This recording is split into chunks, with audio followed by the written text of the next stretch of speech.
तो आपके अपने channel online study with Saqib Gupta में आपका बहुत बहुत स्वागत है। तो सबसे पहले आप सभी को रामनवमी की हार्दिक शुभकामनाएं। तो आज से हम क्लास 12th का chapter 1 relation and function cover करने जा रहे हैं।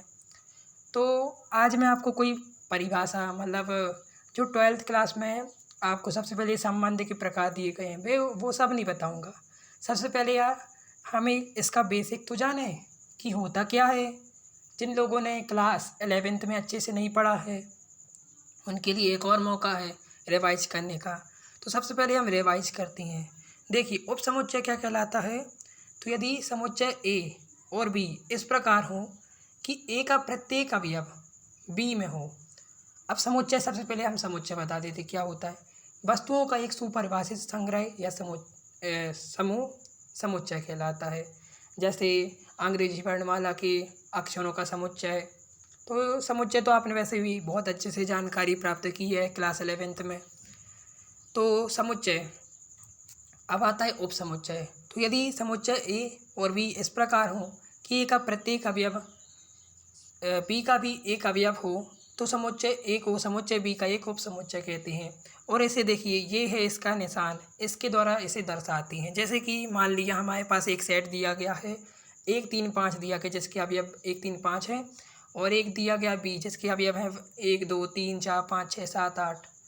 तो ए का प्रत्येक अवयव बी में है ना। देखिए 1 भी है 3 भी है 5 भी है। तो समुच्चय बी का एक उपसमुच्चय होगा। तो ये है। अब हम देखते हैं क्रमित युग्म ऑर्डर्ड पेयर क्या कहलाती हैं। तो देखिए क्रमित युग्मों की ऐसी परिभाषा दी जाती है जैसे शब्दों अक्षरों आदि का ऐसा युग्म अर्थात जोड़ा जिनके अवयवों में क्रमों का महत्व होता है क्रमित युग्म कहलाती हैं।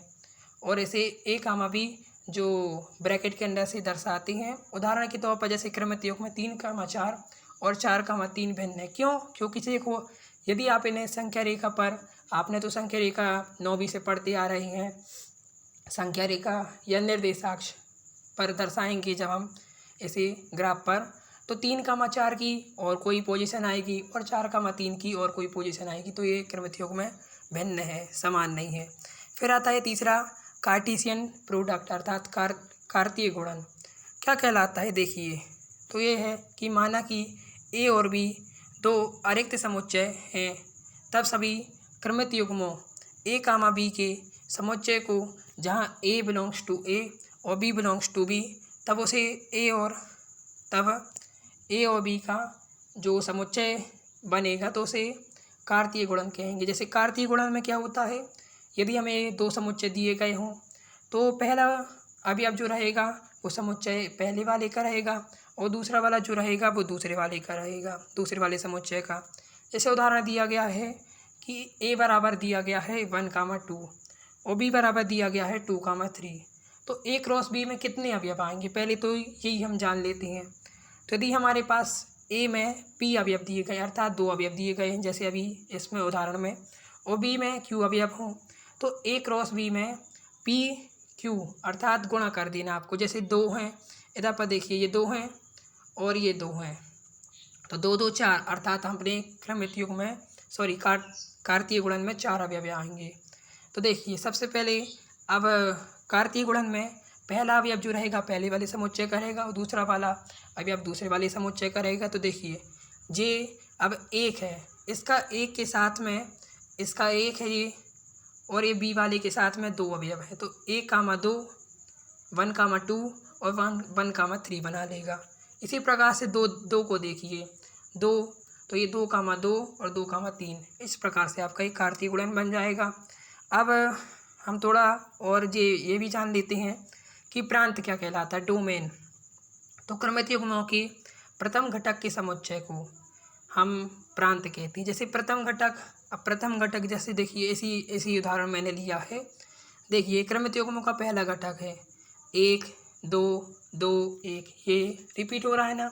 और हम जानते हैं कि समुच्चय में किसी भी अवयव को एक ही बार लिखते हैं तो डी आर अर्थात डोमेन से दर्शाते तो डी से दर्शाएंगे इसको तो 1 कामा 2 आ जाएगा। परिसर क्रमित युग्मों की द्वितीय घटक का समुच्चय वो कहलाता है परिसर कहलाता है। तो ये तो थी हमारी बेसिक जानकारी। कल से हम देखते हैं अगले वीडियो में मैं आपको संबंध के प्रकार, अभी तो हमें बहुत से संबंध के प्रकार पढ़ने, रिक्त संबंध है, सार्वत्रिक संबंध है, स्वतुल्य संबंध है, सम्मित है, तत्समक है, प्रतिसम्मित संबंध है और फलन के भी बहुत प्रकार हैं। तो डरिए मत, सब कवर हो जाएगा। और आज का हमारा जीके का क्वेश्चन है कि गूगल जो आप यूज करते हैं उस पर 1 मिनट में 35 लाख प्रश्न पूछे जाते हैं। तो सोचिए आप एक दिन में कितने प्रश्न पूछे जाएंगे। मैं इसलिए तैयारी करवा रहा हूँ क्योंकि इसे हम बाद में कंपटीशन की तैयारी करते हैं तो अक्सर उसमें करंट अफेयर्स एंड जीके को क्वेश्चन अक्सर देखने मिलते हैं।